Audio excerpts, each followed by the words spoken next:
I want you to tell me what, or our audience actually and me, what happened? Like, would you consider this your initial awakening that came to you in a whammy and has led you to everything else you've done, of course? Yeah, I would say that is where my complete timeline shifted. There was no sort of resonance with my old timeline anymore. I used the word initiated very abruptly, which was really challenging and took me over 3 years to integrate. We walked down to the beach to have a meditation on the beach. And as I got onto the sand, it was a beautiful blue sky day. I was feeling like something was not really feeling great within me, but I wasn't sure what it was again. And I stepped out onto that sand and I could just feel the weight of my body pulling me down. So I ended up having to lie on the sand. And as I was lying there, before I knew it, my consciousness had disengaged from my body and I was looking down at my body on the Mhm. ground as if I was dead. Yeah. So there was no connection to that body in that moment. It was just, oh, there's my body on the sand. Oh, where Mhm. am I going? This is the Grief Talk Podcast with Vaughn Solis, helping you heal after loss and life's hardest hits. Today's guest is Allura Halliwell. She is a consciousness mentor and transformational guide whose radical awakening in 2018 catapulted her into a lifelong mission, helping others reconnect with the truth of who they are. Formerly a stay-at-home mom of 3, Allura's life changed forever after a spontaneous out-of-body experience at a meditation retreat, which left her seeing the energetic fabric of reality. The experience dissolved her former identity and birthed a new purpose, which was to guide others to profound reconnection, which she now does through her signature modality, the consciousness method. Allura now helps spiritual seekers who feel stuck despite years of personal development, healing, or spiritual practice, teaching her clients how to align with wide spectrum consciousness to access sovereignty, clarity, and meaningful transformation in all areas of their life. Welcome to my very special guest, all the way from Australia, Allura Halliwell, and pop in and say hi to the audience, Allura. Hello, everybody. I'm just so excited to be here today. Exactly. We are going to be talking. I've already introduced Allura as a woman who had a spiritual awakening and has developed her own modality, the consciousness method, which we are going to explore how Allura came to that, what it is, how she helps people, and other goodies that we're going to talk about along the way. So, Allura, my very first question to you is. I really did want to explore a little bit more about your experience of awakening in 2018. I did read in some of your information that you are a mom of 3, and I gather so you were living the life that you were enjoying. So I just sort of want you to give us a context of what your life was like at the time, what drew Mhm. you to the spiritual retreat where this awakening happened, and if you had been already involved in a practice building up to this. That's a great question, Bon, because I was a busy mum of 3 kids, 4, 6, and 8 years old. Mm. I was very consumed with the daily life of making lunches, dealing with my separation anxiety when my kids went to school because I was really very anxious person at that Oh. point. Had Mhm. a lot of ongoing stress, financial stress with my husband. I was really living the day-to-day life of a mum who was pretty unprocessed, unregulated, and dysregulated in my system and just trying to survive. So I didn't actually have a spiritual commitment at that point. I knew that something was a little bit off and I wasn't feeling connected in my body and connected to the experience that I was having around me, but I couldn't pinpoint what that was. And Mhm. I think that that feeling of being just not okay was just like flowing through me. I remember crying in the shower and not knowing how to solve the conflict with my husband and just being in a really state of like just not feeling great. Mhm. The meditation retreat was a beautiful invitation by a very good friend of mine at the time who had just begun to really delve into that space. And she was like, hey, why don't you come? This will be a really great idea, great space for you to have a little break from the kids and from everything. And I was like, oh, wow, that sounds like a holiday of sorts. And Yeah. I could kind of justify that on some level that I was going to go and do something that was going to help how I was feeling. Right. What happened there, I didn't really expect was going to be the outcome that came from that retreat. It changed my whole life, my whole existence, Wow. every cell of me, Yeah. and put me on a whole nother timeline. Mm-hmm. So let's So there talk was about. no preparation. Yeah, well, often there isn't. So, as I mentioned to No. Allura before we started, audience, I've been at this 47 years, started in my mid 20s, and it doesn't matter how we come to it. I'm telling you, the biggest pieces I found, they hit you, whammy. And I've always said, once you turn that corner, once you have even a little bit of enlightenment, there's no turning back. We are called, or as a dear friend of mine said yesterday, summoned to the work Mm, we're going to do. And it invites us to explore. So there is free will in how we want to take up that cause for ourselves, which is a lot of work. And by the way, it lasts until we take our last breath. So what I love, and I'm speaking a little bit to a younger generation, but you guys probably already know this.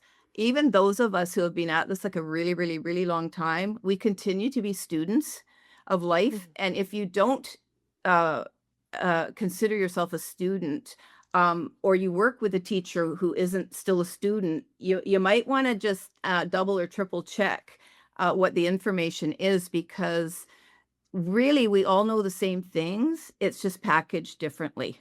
So, mhm. I want you to tell me what, or our audience actually, and me, what happened? Like, just share what you want. Ooh, it just sounds so exciting. Would you consider this your initial awakening that came to you in a whammy and has led you to everything else you've done, of course? Yeah, I would say that is where my complete timeline shifted. There was no sort of resonance with my old timeline anymore, and Mm, I use the word initiated. So I yep. was initiated into it very, very vastly and very abruptly, which was really challenging and took me over 3 years to integrate. But the experience in itself Hmm. was that we walked down to the beach to have a meditation on the beach. And as I got onto the sand, it was a beautiful blue sky day. I was feeling like something was not really feeling great within me, but I wasn't sure what it was again. And I stepped down onto that sand. Everyone was sort of scattered around meditating, and I could just feel the weight of my body pulling me down. So I ended up having to lie on the sand. And as I was lying there, my consciousness just moved up through my body. And before I knew it, my consciousness had disengaged from my body, and I was looking down at my body on the Hmm. ground as if I was dead. Yeah. So there was no connection to that body in that moment. It was just, oh, there's my body on the sand. Oh, where Mhm. am I going? So I continued to feel like at first it was going up and out, my consciousness, and then I merged with a very, very bright light, the purest light I Yeah. can barely express. I've seen And it. then I from, know. I've seen it. I know yeah, what it's many like. of you, yeah, it's Mhm. very, It's you can't oh, explain it. It's so bright, mm, but it doesn't hurt, right? It envelops oh, us, right? yeah, it completely dissolved my consciousness within it. It was like the gateway. It was Mhm. just so bright and beautiful. Mhm. And then from there into the void, of pure expansion, no space and no time was there. There was nothing there, but everything there. And my consciousness just returned really home to that divine state of pure expansion and connection. And it's really, really difficult to describe the experience of being so um, and expanded is just not the word to express how it I know. feels, because it's just the return to the source of Yes. Yes. everything, Yeah. and you become everything. So my consciousness hung on by a thread. I had just the tiniest amount of recognition of being there, and the rest of me was completely submerged in that experience. So I didn't have the separation to be able to really understand or comprehend what I was doing, because I wasn't conscious. I was completely immersed Mhm. in that experience. So I was there for around an hour and a half human time, I was told later. Okay. Um, and during that time, my body was just breathing like very, very, apparently just breathing very lightly on the beach. Like I was just asleep. People thought I was just having a nap. Mhm. They didn't know what was, no Yeah. one really thought. But then after everyone had finished and came over and I was still not back, they were like, oh, hold on, where is she? And I was out.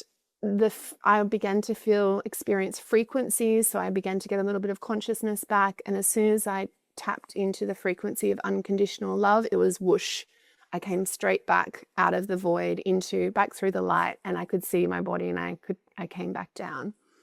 And that was kind of my first awareness that there is some connection to this unconditional love and this degree of separation we have to be experiencing our human dimension. So I came back down into that love, into my body. I woke up, eyes open, and I can only see energy. So everything was shimmering, everything was vibrating, the ocean, the sky. I looked around. I felt like I was like a giant being squished into an ant's body. I felt alien. I felt confused. I was taken off the beach. I looked in the mirror and I was like, I have no idea who you are. So I had a form of amnesia. I was taken to eat breakfast. I sat down. I chose something from the buffet. People around me that knew me were like, what are you doing? I'm like, oh, I don't know. And they're like, you're about to eat meat. You haven't eaten meat since you were 11. I picked up a sausage from the buffet. I didn't know what to eat. I didn't have any preference. I didn't have any memory of the previous version of me. So it completely rewrote my whole perception of myself and my reality. And then I returned home and I walked into my house. I didn't know. I looked at it. I was like, this feels familiar. I'm not sure why I'm here. How I created this. What is this? I looked at my now ex-husband, and I realized that I was not the woman that he married anymore. Wow. And I looked at my beautiful children and went, I know that we're connected, but I just have to refine that connection. And that was a journey in and of itself. So that really is that emotion. Yeah, of course. So thank you for sharing what you're sharing. A couple of thoughts I had was I haven't heard your story or read about anyone having your exact story, but it sure sounds like an NDE, a near-death experience. What you're describing sounds, except for the part about the amnesia. So did you, whether your brain was being rewired, whether you had electrical energy volts, going through you, whatever it was, have you researched what or worked with anybody that has been able to help you understand that amnesia part of it? Some people have presented the concept of a walk-in, but that hasn't felt aligned because I could sense the continuation of my own soul. It was almost like my soul just took a quantum leap and evolved very quickly. Yeah. And all the things that were aligned to it they just almost evaporated because I almost re-entered at this other level from where I was previously, and everything that was meaningful at that other level had just kind of dissolved. So I had this other design pattern running. Yeah, I'm going to just say to the audience, Allura, I told you before we started, I have had Barbara With on my show October 1st, 2024, and we recorded yesterday for her episode coming on March 25th, where we're going to be talking, we did talk about timeline healing, but we spoke to this, and so she's channeled Einstein for 4 decades. So, so how she explains some of this stuff that happens to us when we heal, either this timeline or multiple timelines at the same time, right? It's like you get a download of information. And sometimes so that's what it's like. It's like the download comes in and it's almost like a new version uploading on our computers. You see what I'm saying? And so, Exactly that. And so some of the stuff is still there. I'm trying to help the audience kind of like, what? What are they talking about? So it's kind of like when we have to do our updates on our phones or our iOS operating system, and your stuff is still there, but you have a newer version and a more improved version of the apps. Okay. It's I love that description. Right. And that's just coming to me, probably from the angels. Thank you. And, I told Allura I worked with the angels now for 21 years. And so they're just so part of me. They will give me information and downloads. So I kind of think that's what it feels like. But in your case, it might have been so intense that, and something you contracted for, because again, now, do you believe that we contract everything? We sign up for the lessons, we sign up for all of our experiences. Do you believe that? I believe we sign up for evolution of consciousness, Mm-hmm. that every human is here to keep evolving through layers of consciousness, Mm-hmm. from the separation and the density and the contraction into the truth of the expansion of source connection, Yeah. which is that we are here to, I think I was shown that expansion to be able to understand how to bring that expansion into human form. Mm-hmm. And then after that event, the experience I went through in the development of the understanding of what happened to me, and then the application of that through what I developed, was Yeah. really the path to return to the source of myself, and Yeah. then being able to offer Yeah. that pathway to others. Yeah. So I believe in evolution. I believe, I'm not sure if it's a set contract, but I believe that the contract is evolution of the consciousness of ourselves. So what I believe is, let me reframe it. So I believe in consciousness evolution. We're all here over many lifetimes to get it. Yes, So that's many. so that's what Earth's for. But so let me reframe my question. So in concert with that, do you believe that we all choose our own experiences, how we achieve that, and that we create the life story and everything as we go through it?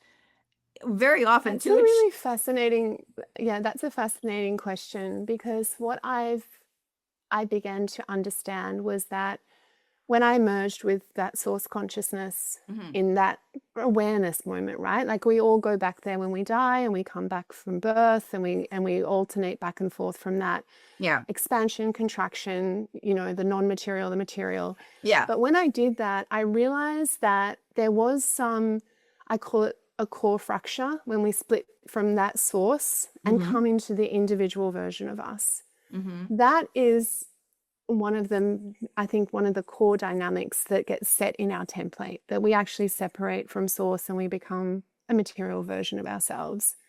From that point, I have seen the collation of the patterns of that separation playing out over our lifetimes, Mhm. whereby we split from source and we have this confusion about, are we really love, and are we really loved?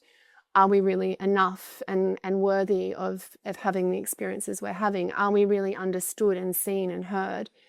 And those patterns keep playing out through us until we can see and connect to, I suppose, the divine intelligence that comes from seeing that that pattern is just a reflection of us coming into the inner connection that collapses that separation. So I've worked a lot with how, instead of these things that we feel like we've created to have these experiences, I think the design of this reality has a big part to play in why we continue to cycle through the same aspects of our lives, the same loops, the same things we feel, the same things that keep happening and repeating. So I think there's an interface piece where it's not just us and our healing, but there's a design here that we're meant to step through. And when I have worked with people and I've taken out that it's our personal responsibility that we have these things happen to us, and I've looked at it as a vaster picture of, this is actually the evolutionary pathway you've been initiated into, it's felt like people have been able to go, oh, I'm not responsible for this. That bad thing didn't happen because it was my fault and I signed up for that. That's actually an evolutionary event. And the thing that I find people and myself found really difficult to get through was how we felt blocked when we go through those events. What happens to us when we contract when these things happen? And we can maybe speak a little more about that. But for me, I witnessed a wider reality pattern that was playing out through all of us. Yeah. Mm-hmm. So your take is very different to what I obviously cut my teeth on decades ago, and what many of us at that time, and I still do follow. So I want to really get clear with you, because I find it interesting how you're approaching this, and obviously it's your journey to approach it the way you're approaching to it, and you've got your own language associated with it. And so I for my perspective, and I'm going to offer this because I love to have a little bit of give and take and just conversation, and people can make up their own mind, right? So, um, I think it really just all comes down to how the knowledge is framed. So I totally believe in a source, one source, whatever people call it, whatever they choose to come and call it. And I don't even want to get into all of it because it's so um it can be complex, and yet it's just so simple. But it has to come to us in ways that we understand.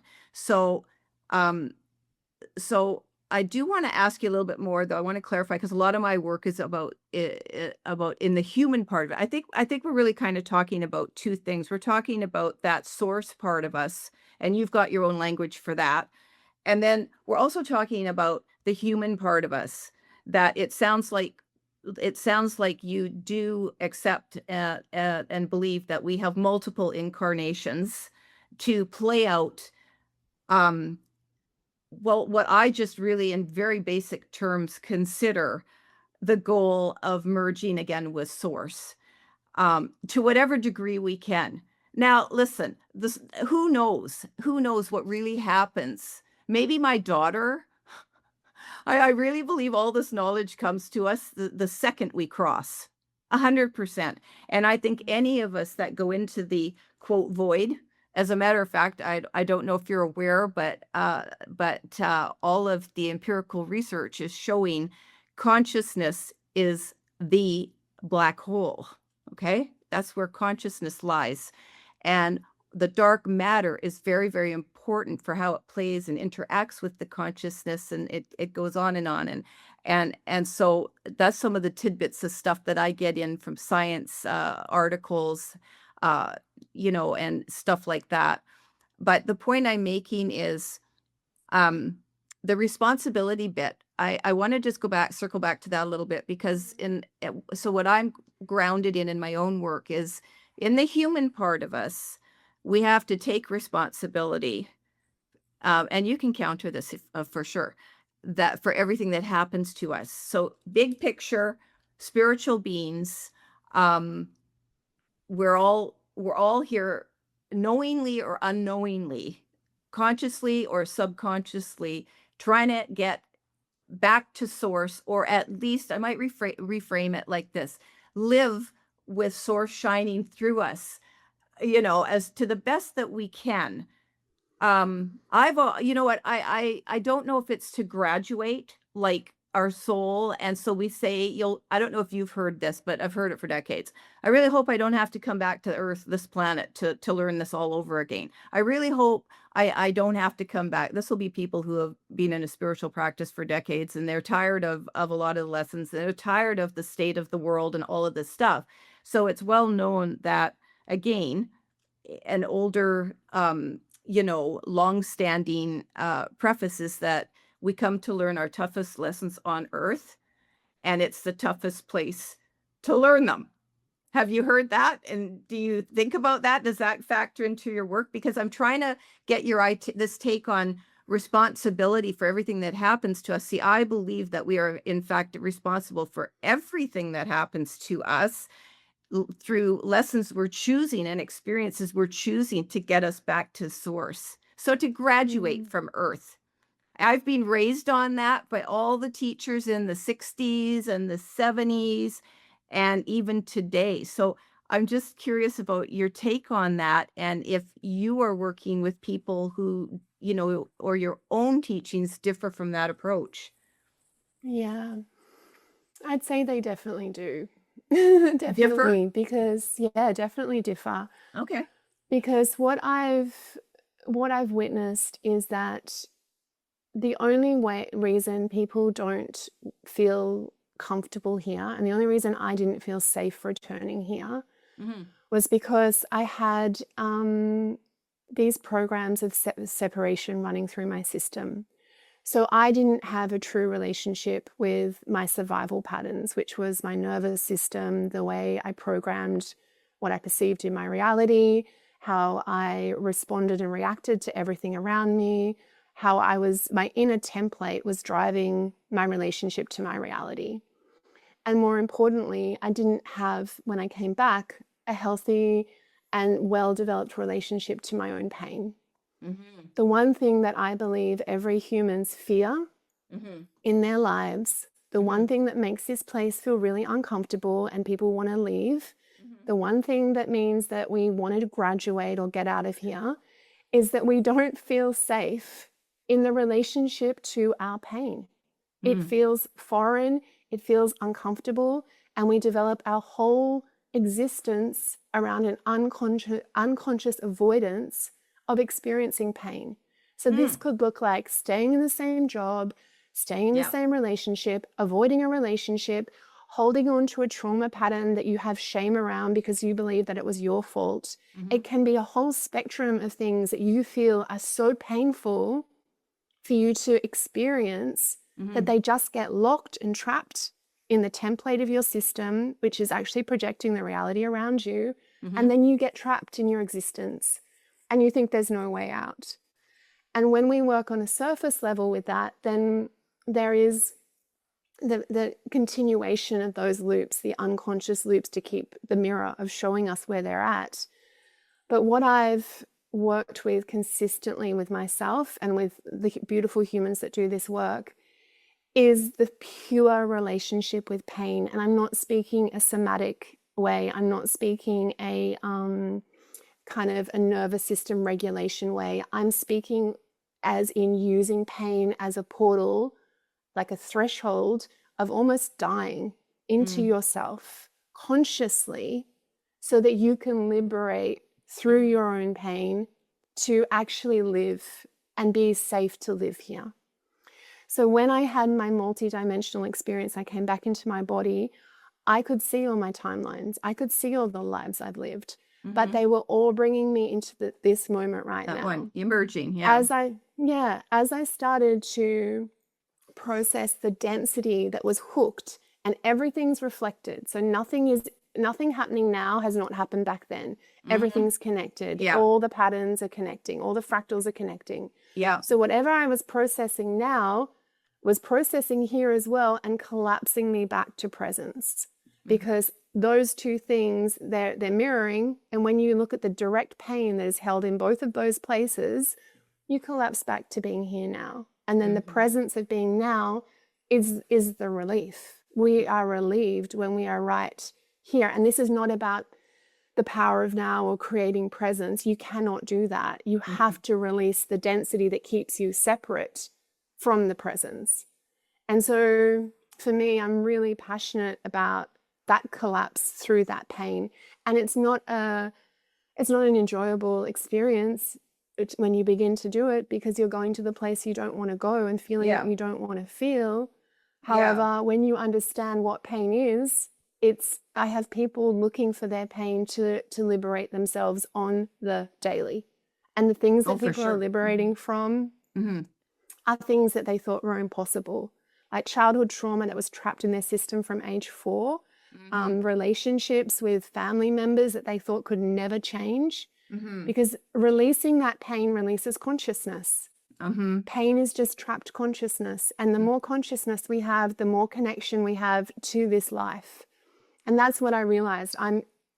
Being able to live here in the completion of yourself is the greatest gift. And there's nowhere to go. There's nothing better than this.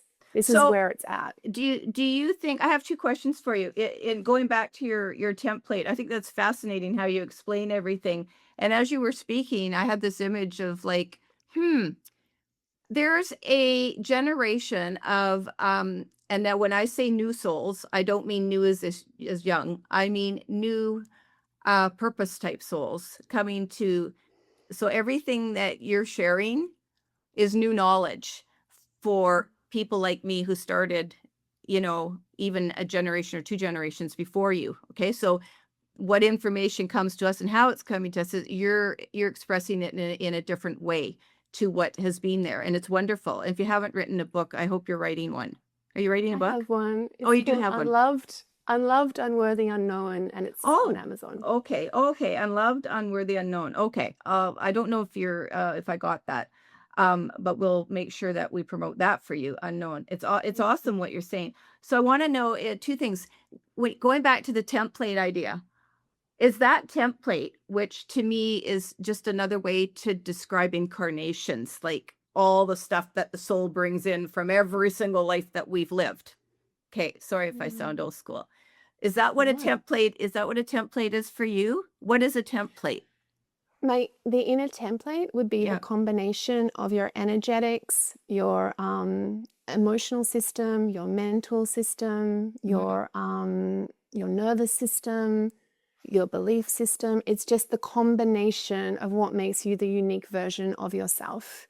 And that is running within you and projecting reality Right. around you. But what about all the influences from every other timeline? How do they fit into the template?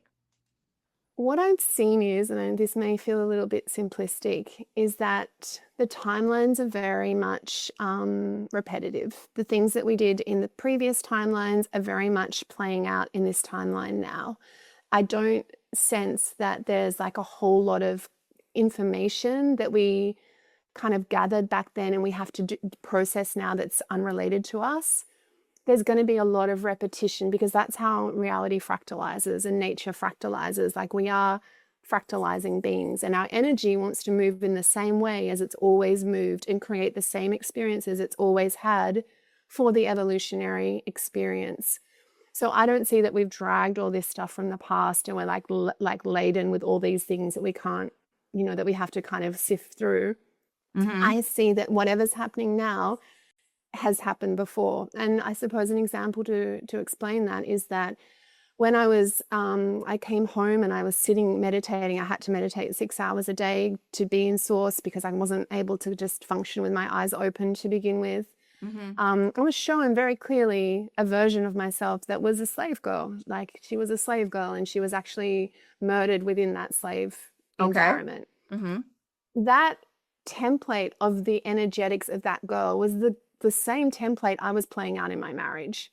I acted like a slave in my marriage. I was like, whatever I can do to make you happy from my unconscious self so that you will love me will make everything safe. So I'll do whatever it takes to get your love and to get your emotional safety. When I saw that patterning, I was like, we're not doing this anymore. And I liberated that girl through the multidimensional space, and I liberated myself. I was very clear that that marriage was not going to continue for me because it was absolutely unable to continue in the consciousness I'd stepped into. That little girl dissolved back to source as that version of me that was playing out now dissolved back. So you don't need to go back and look at all the density. You only need to process what's here.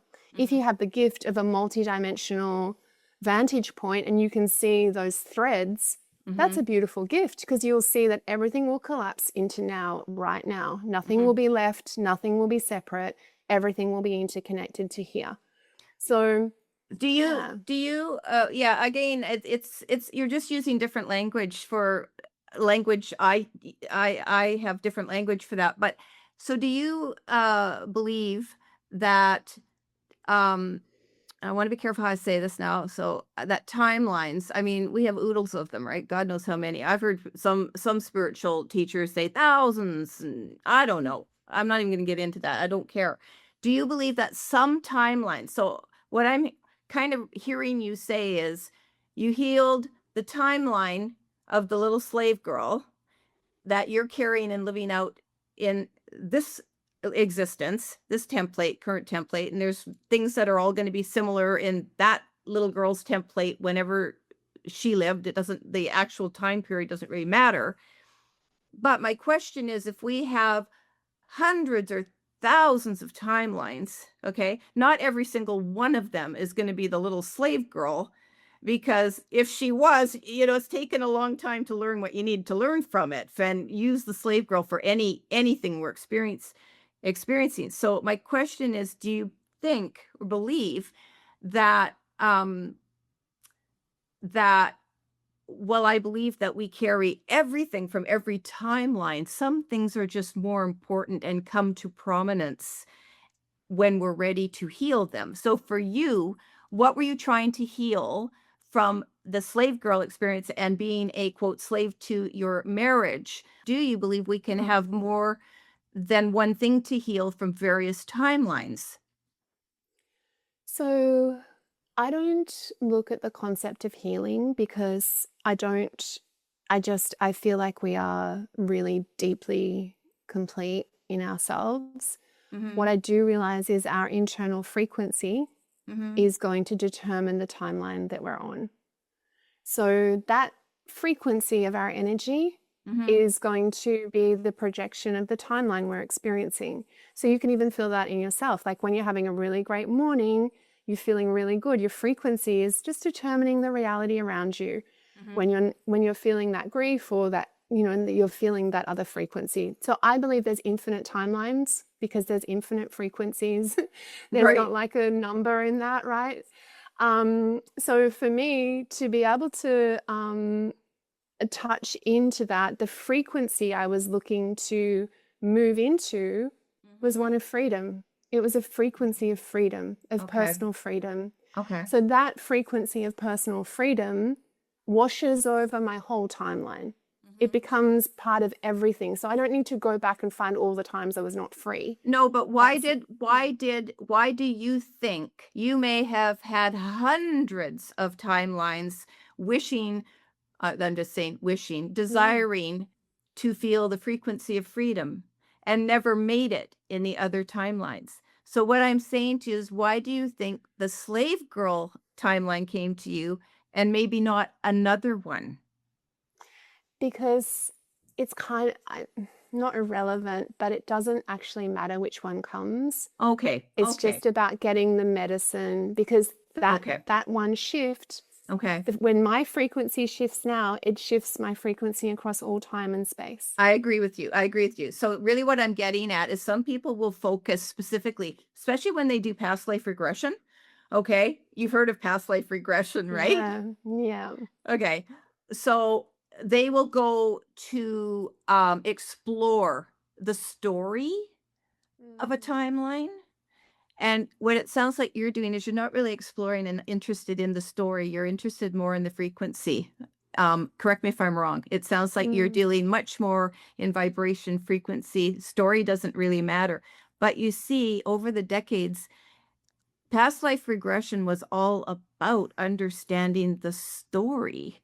So mm, we don't repeat it, or we find we are repeating it, and you can fix elements of the story, and you're shifting it almost to a mathematical formula or sequence or under framework, very almost empirical, which brings me back to feeling like there may be a group of you who are souls with this new way of presenting information mm, that we're not used to hearing. When I listen to you speak, I can guarantee you, other than Barbara talking her empirical stuff, I don't hear people talk the way you talk. mm. Yeah, and I'm saying that really respectfully. No, I thank you, Vaughn. No, I It, honor it's that and it's agree that it's very with that. innovative and progressive. So I'm wondering if there's Mm, a, I don't want to say community of souls, but a rebirth of the people that are coming in as parents. We have children like my daughter. She was way ahead of her time, way ahead of her time. And she left the planet at 22. mm, So in the human story, we would say sad, tragic, death, suicide, mental illness. Like there would be umpteen numbers of stories with the mm, human um, perception of life as a story. Okay. When you were to, and by the way, I have a surviving son who is absolutely wonderful. He's 9 years younger than her. So she was the higher end of the millennial. He's the low end, 33, nearly 34, and completely different experience. But what I think I'm trying to say to you, and so again, I'm pausing a little bit because I haven't talked to anyone like this before. And I'm trying to express what in my brain, okay, language I'm used to, and you're challenging me. But people your generation might just go, I get her. I know exactly what she's talking about. No, Oh, they it's don't? not. No, I have this ongoing. It's okay Okay, so because but I understand what you're saying. I no, yeah, understand. it makes sense. You're just But saying it yeah, differently, and so you're shifting maybe the perception of any one of us um who are ready to consider hearing information differently, but to get to the same yeah, place. yeah. Of course, we're all going that So same place. so Yes. it made me think for a minute there, it made me think that, wow, well, Allura's um community of folks that are gravitating to her work, they're going to get this and just understand the language, the speak. But you're No, saying no. because this is a level of consciousness. So I'm communicating a consciousness that Yeah. is coded in specific words that have come through via the development of this consciousness. So I use these words because they all are coded. And this is the same for all the processes and meditations that I've recorded. They're all coded in a consciousness. So I have people in my community that will do the same meditation that like 1 year and then they'll do it the next year and they'll go, oh my gosh, Allura, I never ever heard that line, because the consciousness is meeting wherever you're at and expanding you through that. So I believe what happened to me that I just became a conduit of consciousness. Yes, I It's was not just about Allura yeah, as the human, it's no. about the consciousness that I'm Yeah. here to express.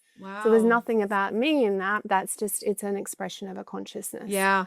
Okay, Um, so I it came to me. Actually, I had a guest on the show who speaks light. Okay. mm, Yeah. And she actually speaks light language and she has examples of it. And there's a man and I can't remember his name right now. So I'm just trying to bring you a little bit of information about other people who come here and speak another language. You're speaking consciousness. You are speaking consciousness. Okay? And when you said code, I mean yeah, it's its whole language. And I haven't heard your mm, meditations, so I don't know how they sound, but I'll check them out if you've got some on your website. yes, I Do you have some on do. your website? Okay. So Yeah. audience, go and check this out because the thing is that so there was a man who also 20, 30 years ago spoke angels. Mm, Like, but it was music. It came out yeah. music.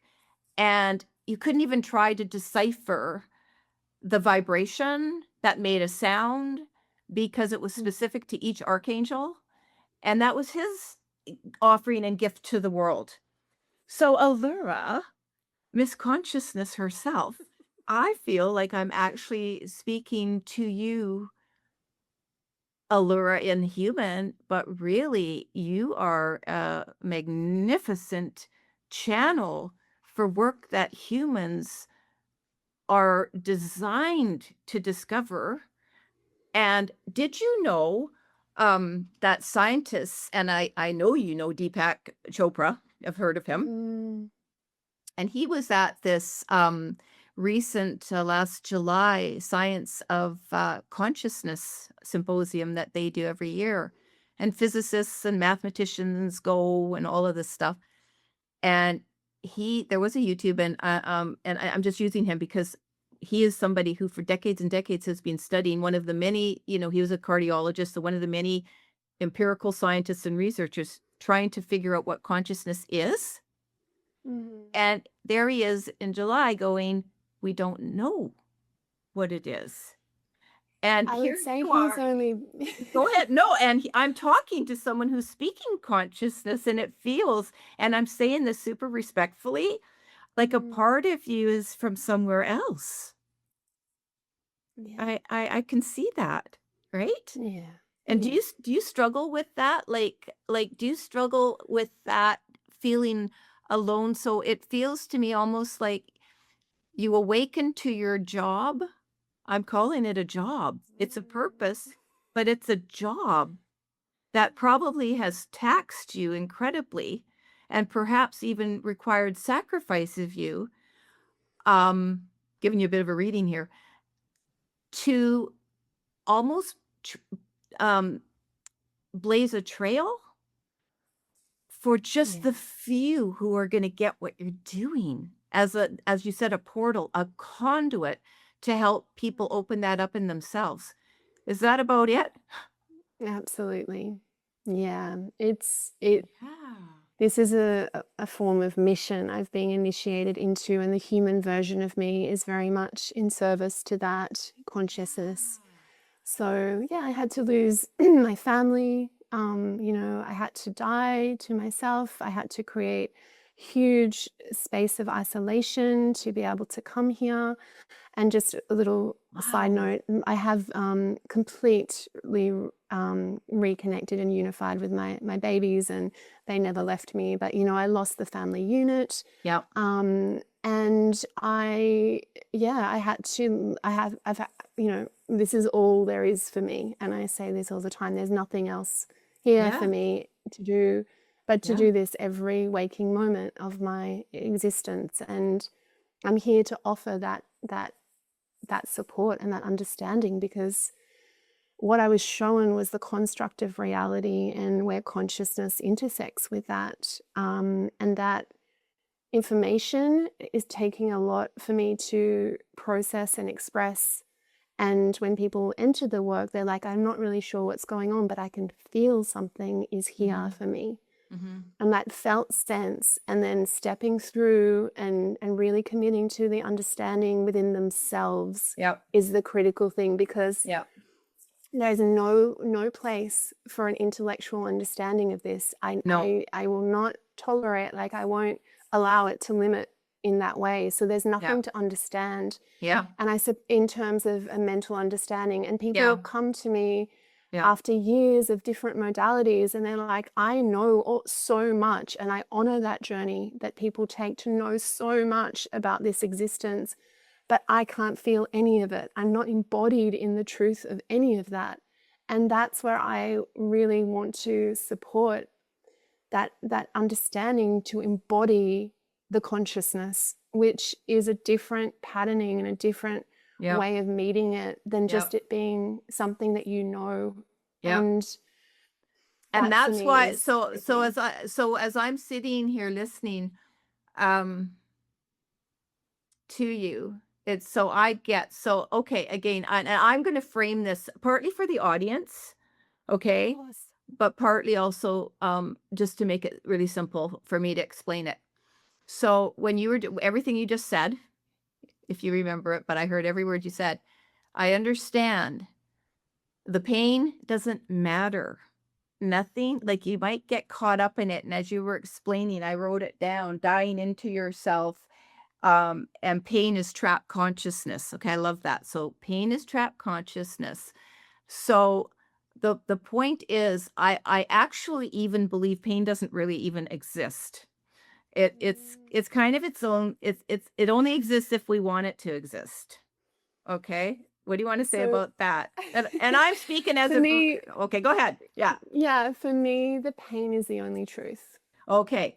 So I The need. only thing that is the illusion is the story we tell about the pain. Okay. Well, Because when you, exactly.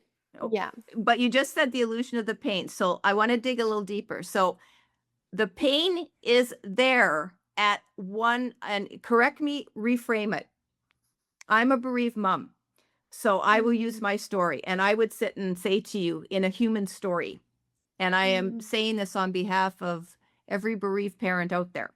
Allura, I love what you're doing, and I love what you're philosophizing about, and all this code, all that. Okay, now I'm just being, I'm just hypothetically saying this to yeah, of you course. and poking the Yeah. bear here.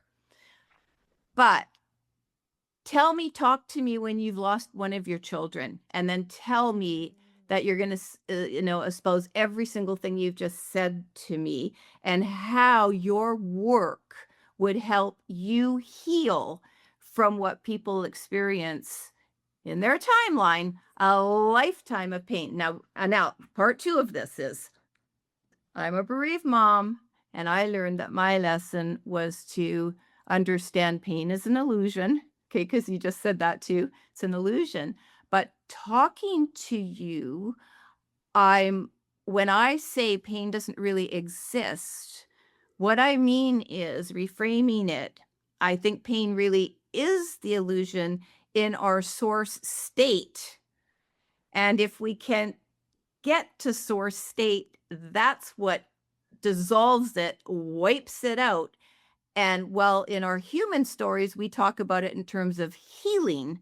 Mm. Really, it's just, for lack of a better expression, becoming whole or at one again, unifying with the oneness of us all, which is why we came to the damn planet to begin with. So I'm just putting now, Yes, how would you like to Amy. respond to that? So firstly, I want to honor the journey that Mhm. you've been on with your daughter. Mhm. And I've sat with my closest friend the morning of the passing of her 4-year-old. Mm. And I am conscious of the level of pain that gets opened in Mhm. that portal Mhm. of awakening for the souls that have had that, probably one of the deepest pains that we could possibly experience as humans. Mhm. That loss is the hugest separation. Right. So I honor that very deeply and profoundly as a human experience. Mhm. The pain is not to be removed, it's not to be ignored, and it's real. The pain is always real and Mhm. valid. Mhm. The sentence I say repeatedly is, your pain is real.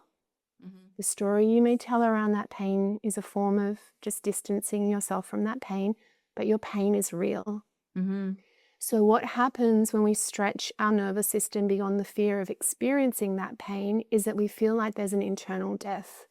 So when we get so closely connected to the sensation Mhm. and energetic experience within the portal of our body of our pain, and we do not turn away, we stretch ourselves to be completely at the center point of that pain. Mhm. By default, we collapse through that pain back to source. Mhm. We don't need to go to source to remove the pain. The pain is the pathway to source. Mhm. It is always being the pathway, because it's the thing within us that codes the separation. So Mhm. when we have the pain, we're separating from ourselves in that fear, and the fear creates this ongoing pattern all around us. Mhm. When we're truthful with the degree of our pain, and we hold ourselves, and we're supported to hold ourselves to transverse that pain, Mhm. we liberate through that pain. And it takes time, because Yeah. there's layers of conditioning and processing. And witnessing my very close friend step through this process, Mhm. and being there to support her, the conditioning and the programming that kept layering through that pain, that we had to keep going back into that pain to keep releasing that pain and that liberation force through her body, Mhm. has just been a huge journey and a huge undertaking. Mhm. But she's now going to have a baby in a couple of weeks, and she's so much of her wholeness has returned through that journey, and her authenticity and Mhm. the value about life that she has. Mhm. And it's being a massive journey. Yeah. So Yeah, no, I really honor that. you're explaining it, and I was saying that lovingly to you as a hypothetical. Yes, You understand? But I of want people course. but I just want people and to understand another way of maybe viewing their pain, and because okay, here's a question. Do you think all of us repeatedly come to the planet with pain? Do you think there's anyone on the planet that's fully, like, You can now be I'm stuck, unconscious. but overcome, and doesn't have that energy of pain within them, that frequency of You, pain within them? you can be unconscious to the Mhm. pain and Mhm. sort of asleep in the survival mode of your life. Mhm. And that's what happens when awakening happens. The first thing you're going to experience is the full spectrum of your emotions, your grief, your sadness, the Yeah. density that's being trapped in your body, because that's the portal of the awakening. Mhm. That's the journey home. Yeah. So everyone has the pain of separation coded within them. Everyone. That Okay. just some people have the access and some people don't, because they're not in that position of being able to Yeah. get through the fear yet to open to that. Yeah. So, Allura, we are finishing this audience. We had to come back 2.5 weeks after our first chat just to finish this off. And so, Allura and I both agree that we're very happy that we got to connect again after 2.5 weeks. I know you're a very, very, very busy person, Allura, and I'm very grateful to have had this time. But you know what? That absence also gave me a little bit of time to digest. The work you're doing. And I remember there was a light bulb moment when we talked, and I went, I get it. You speak consciousness. So the reason I'm just coming clean with we're doing this in two different segments is because your work definitely takes time to digest. As I said, probably in part one, it's not every day I meet someone that speaks consciousness and is given this level of responsibility, I would almost say, and purpose to help others. You have a beautiful, beautiful website, and I do want to invite folks who have tuned in, stayed with us, to check out your website. Also, your beautiful, beautiful book, Unloved, Unworthy, Unknown. I mentioned audience to Allura. I just got her book today, and I'm super excited to read that because I think that will also help us understand what you are doing. And I just wonder sometimes, and I think we touched on this too when we last spoke, that it might be a bit difficult for you to sometimes even express what you're doing. Or have you got so comfortable with it you just can talk about it? That's such a great question because it's a very comprehensive awareness and Mhm. channel that I have with the consciousness that I sometimes feel a pressure that I can give one piece, but that piece is so interconnected to so many other pieces that there needs to be time and space to allow that all to unfold and to be received and to be understood because a piece in isolation sometimes doesn't land with the full mix of all the connected pieces. So I do feel a mild like pressure running through me to convey the consciousness in a way where people receive all the parts they need to fully engage with what Mhm. I'm expressing. Mhm. And often it takes a period of time for people to hear me speak, understand the terminology, understand the direct impact and the embodiment, which is really the most crucial thing for me. That when you understand the process, you've actually experienced it. Your consciousness has stepped through that portal and you've received it via embodiment, which for me is my ultimate goal because I don't want it to be something mental. I want it to be something very much lived and felt and very embodied. Mhm. Your book goes into pretty much probably everything we've talked about, how you see pain, how to process pain, how we can think about pain, how we can move through it, all of these things. And do you also in your book, if you want to just actually describe what the book format of it kind of is, like do you have techniques and so on and so forth?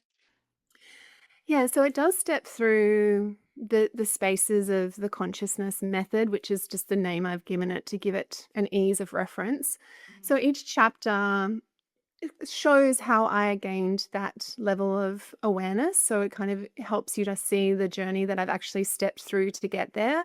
Nothing is Mhm. referenced in the book. There's no external reference to any other body of work or any other awareness. Everything is completely coming through from the consciousness that I'm connected to. Mhm. So once that understanding that I've received is shared in the beginning of that chapter, then I step through a more deeper explanation of how that works and then how that can be self-processed. Mhm. And then we step through to the end to being the kind of the realization and where you'll land when that comes through for you.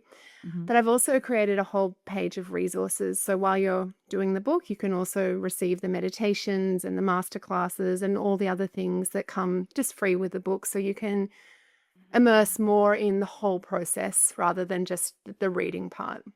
What a wonderful gift you are to the world. I mean, I just feel I have to say that because I don't know many people that would take, like I said, this on. It's pretty heavy. And I can say that after decades working in that space. And what I will say to people who are curious and starting out, those of us who are already, years in, and I'm curious about what you're doing, and I can learn from you And I don't mind saying that. I don't mind saying that because most of the guests I have on the podcast are people I feel I can learn from. So we never stop learning, audience. But this is also work that is, I think, probably presented in a way we can revisit. And when work, I always say a good book requires revisiting many times. And and I know when I wrote my first book, Divine Healing, the first half was about my daughter's suicide, but the second half was all about, at that time, when did I write it? 2011, I published it. But I had people tell me that they couldn't read it. They couldn't get through it, the second part. And I was like, oh, that's okay. That's okay. And so I get when we're presenting something in the time that we're presenting it, in the generation, and what people, even a few people, are ready to hear. That's our job, and that's a responsibility. And so for folks engaging with Allura and her work, don't expect you're going to have maybe an instant change, but take it as a body of work that you can almost treat as a lasting resource and revisit. And don't you think, Allura, that when we revisit information, we digest it differently as well, the more we heal and the more our consciousness expands and raises? Oh, 100%. I have people that have been doing my meditations for a couple of years now. Yeah. And sometimes I'll just get a meditation and they'll be like, Allura, I have never ever heard you say that sentence in that meditation ever. I've Yeah. heard it 100 times. I've never ever heard it.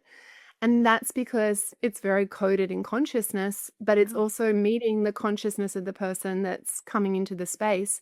So it's evolving with the person. So I've Yeah. never really had anyone say, oh, this is getting boring or stale or old or I can't do this anymore. It's like Yeah. actually every time I go there, and that's because my intention is that it's expanding your consciousness. It's not a defined, limited construct that you're going to get something and then move on. It's Yeah. not a mental or even emotional. It's just a comprehensive space to enter. Yeah. So I do find that. So I do think the book will be something that people will have to. I've had people say, I've read chapter 2 5 times, and I'm just still absorbing and feeling and Mhm. receiving and processing and Yeah. applying, which is Yeah. also important. Yes. Yeah. So I love what you said. The work will meet you, audience, where you are in your space and in your consciousness and your energy and vibration and all of that kind of stuff. And as we all evolve, and I mean, I guess I'm at the point where I'm thinking that, I just think I'll be evolving until I'm not on the planet anymore. And my goal is to evolve at the highest vibration and with the most knowledge, I guess is the best way to say it, that I came here to achieve. And I really believe, Allure, when we awaken at any point in this life, well, obviously you can't turn it off. You have awakened, and right, and then we become aware of what we're supposed to do and try and achieve. Having said that, I also realize that perhaps, I don't want to say limits, but perhaps there's only so much we can get ourselves to. But at any rate, I just want to be really proud of my efforts with all the work I've put in, and the lessons and the experiences. And I want everybody else to think about their own life in the same way, because none of us get away without challenges. Would you agree?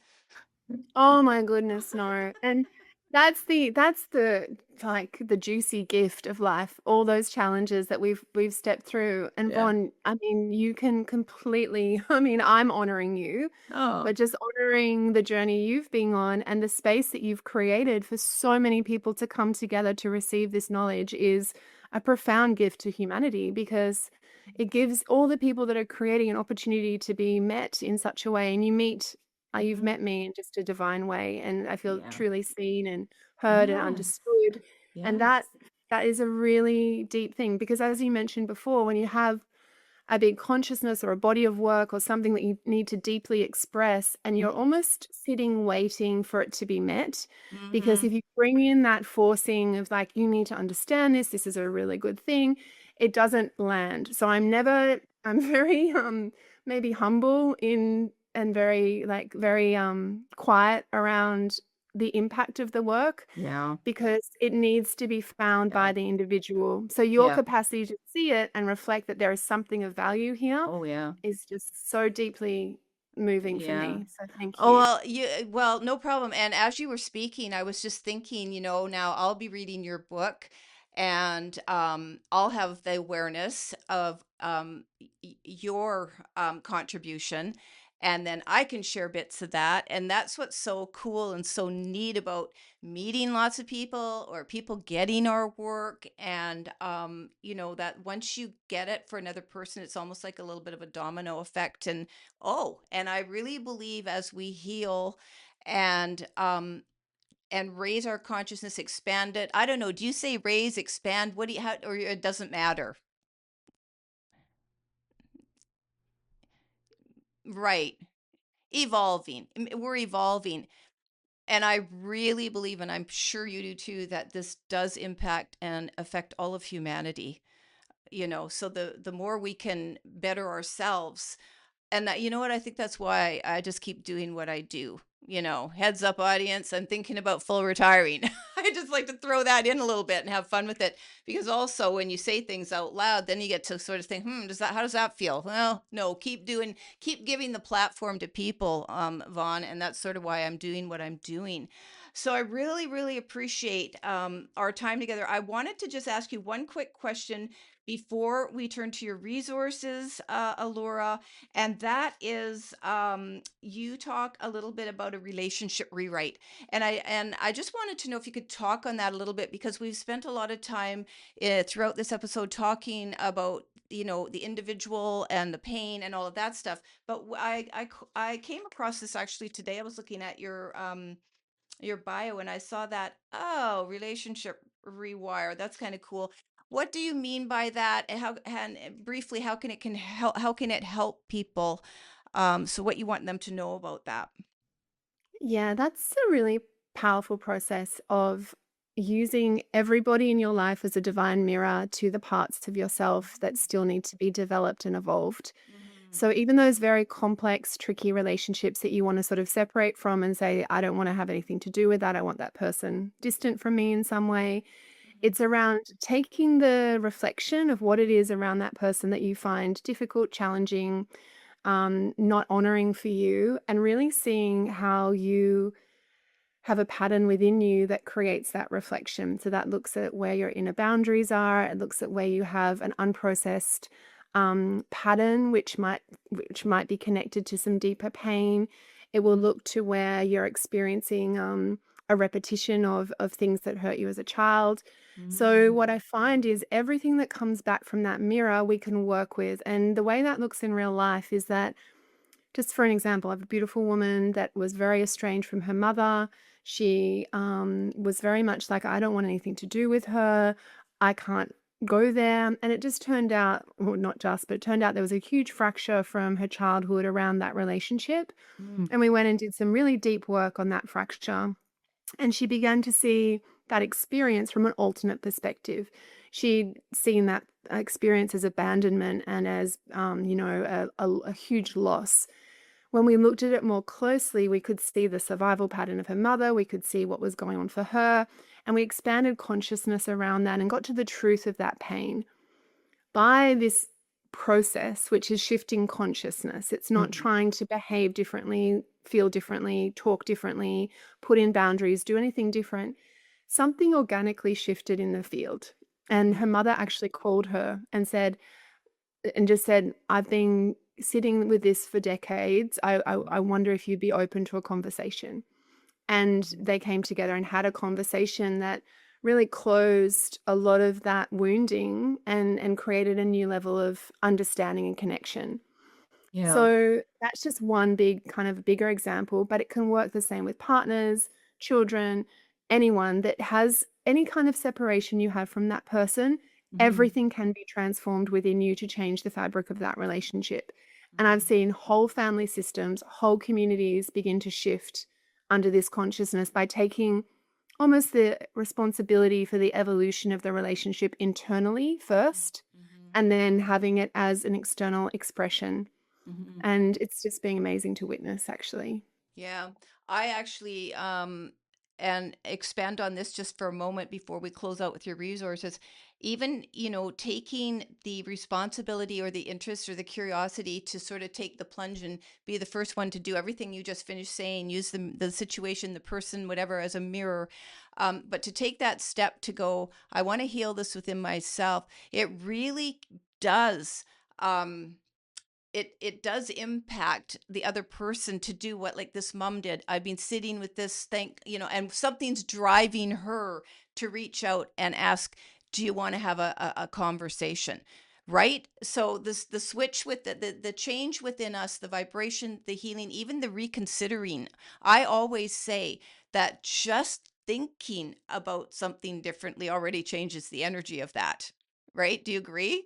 Yeah, Yeah. absolutely. Right? Absolutely. So for the point I want to make is for people to not sit with the pain, sit with the anger, sit with the resentments and all of that. If you've got a living person in front of you or within reach to really make peace with, it's not a bad thing to be the first one to go, is it? No. Exactly. No, it's not. And I Yeah. think when the fear about getting close to these people is the fear again of our pain that we have around those patterns. So Mhm. when we go and look at that pain, like that woman did, she processed through herself independently of her mother, and that Mhm. created a Mhm. space for her mother to show up in her Mhm. humanity, in her love, in her Mhm. true connection that she already had and always had for her daughter, but Mhm. couldn't quite reach because there was this really dense pattern of separation Mhm. wedging between the two of them in consciousness. Mhm. So when we move that, it's just quite profound to witness. And Mhm. yeah, I feel yeah, it's very emotional for me to just witness the gift of that because we do not have to stay stuck and separate in any level of relationship. And when we do the work, we get more connected to ourselves. So our relationship to ourselves just keeps evolving and we begin to feel more and more love just Mhm. organically. It's not self-love or being loving to others. It's just the frequency of love that exists here when we're not in separation from things and people and experience. We close that within and Mhm. we create this field of love. And love gets a little bit messy, but it's just a full connecting force. It's the Mhm. greatest connecting force there is. Yeah. And also, it's coming to me as you're talking that, especially if we're in relationships, partnerships, married, anyway, in a close, any, it could be parent child, anything. There's a lot of parent child estrangement um, in North America. I'm talking adult children, and there is even a segment of therapy that encourages it because the parents are toxic for them or whatever. And we even experience it in our family. So I understand how painful that can be. But everything you just finished saying, I also just want to say that when we allow this to, this change to occur and this transformation to occur within us, it really doesn't become about what they did, what they say, their habits, they're annoying this, they're annoying that. Because when your whole response is just different, those things just kind of go away. I don't even think you almost see them anymore. So I just wanted to put in a plug for that for all of you folks stuck out there going, nope, I'm still mad. He or she should go first, or they should go first, or, whatever. No, if you want to feel better and you want to transform, you go first. Right, Allura? Yeah, no, exactly. Otherwise, it's gonna keep perpetuating, and it's gonna Yeah. be something that keeps you in a stuck state. Even if that person's not in your life, Mhm. you still have a tether that keeps that person in your life, in Yes. your system, in your emotional system. So this Yeah. whole concept of let's just cut them out and they don't exist, that is not real. It is not valid. It does not work. You Yeah. need to self-process, and then there's a organic experience where you'll either align or you will not align. But when the process is done, that part's secondary. But if you're not processing what's at the core of that separation, that Mhm. person will continue to haunt you for the rest of your life, Mhm. even if they're separate from you, because there'll be a part of you that goes, that doesn't feel right. That disconnection on a soul core level is not aligned. We're not here to live in disconnection, in separation, in victimization, in perpetration. We're here to live in connection.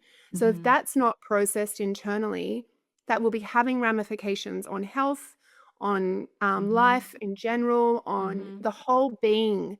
Mhm. So we're a whole organism. We can't walk around disconnected from humans that are supposed to be connected to us. Yep. So I'm very passionate about that inner work to Yeah. get that inner shift to understand. And some people might be saying, but that person, as you said, was toxic or narcissistic or whatever. Mm-hmm. All of those traits speak to a person in the deepest levels of pain.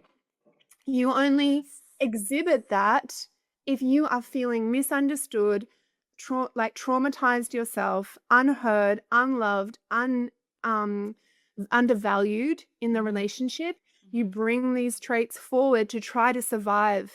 Mhm. So then there's a place in that. If you've received narcissistic, toxic, poisonous behavior, what part did you play? What part did you Mhm. play in not seeing, hearing, and receiving this person in a way that allows them to feel the truth of where they're at and their pain?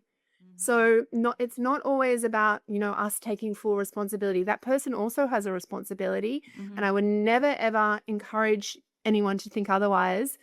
But there is a part to play in this that we can Mhm. do, which is very, very powerful. Yeah, we're all responsible. Even as children, when you look back as an adult, if you happen to adopt the belief that you have created everything in your life from before you got here, which I cut my teeth on that decades ago, that is a huge piece in self-responsibility for all that we do, and forgiving yourself for those things you maybe did that maybe you wouldn't do today. We've all done things that you kind of go, yeah, maybe I wouldn't do that today. There's a reason we did it then. We don't need to do it anymore. For people that don't believe in lessons, and I have come across people that, not in my circle, but have read about this, where they just, especially in really deep grief and pain from anything, where they go, it's all malarkey that, there's a lesson in this pain. No, there's not. No, there's not. That's fine. That you're entitled to whatever you believe, but we're all responsible to make our life happy, fulfilled, content, purposeful, aware, and as expanded as we can be, should we choose it. We all have to be responsible in the end for our life. So you have so many resources, Allura. If a person is just interested in, I really like what I heard, where should they go, and what resources are best for them to sort of get started with your work? So I have the Consciousness Method podcast, and on there are quite a number of masterclasses, but also interviews with people that have done this work to kind of feel in the impact, because it's all very well for me to say, oh, this is really good, this is really helpful, Mhm. but actually having the humans that do this work and feel the change in themselves speak to that, I Mhm. think it's very more useful. And it's also useful to hear where you resonate in what you're going through. So I'm sure there'll be an experience that someone's had that we've worked through that will resonate on some level. So the podcast, of course, the book. In front of the book is a QR code. And if you click on that QR code, you can receive the emails and the resources that are available there. And then I would say on my website, you can explore joining the Evolution Package, which is a 6-month journey through quantum consciousness, Mhm.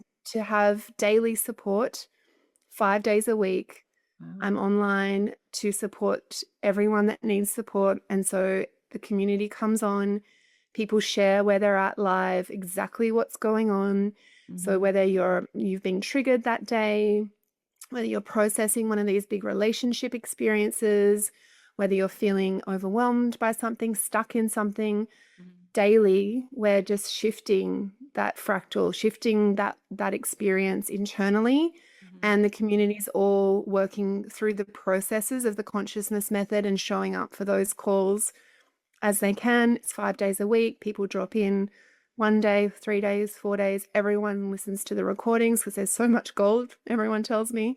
Mhm. So that's a really powerful place to join in, Oh. in with the work. That's huge. That is a lot. And so I'm hearing that you have a community that you are engaged with supporting, and that is truly a gift again to others, because I don't know how many people have the time to do that and are that invested. So I mean, that's rare in I think. And what a treasure. So you are in Australia, and so you do have an international reach. So You can connect with Allura from wherever you are in the world, and that's also just beautiful. And then I always believe that once we dip our toe in, the teachers are there, the resources are there, the knowledge becomes available, and it will always take us where we need to go.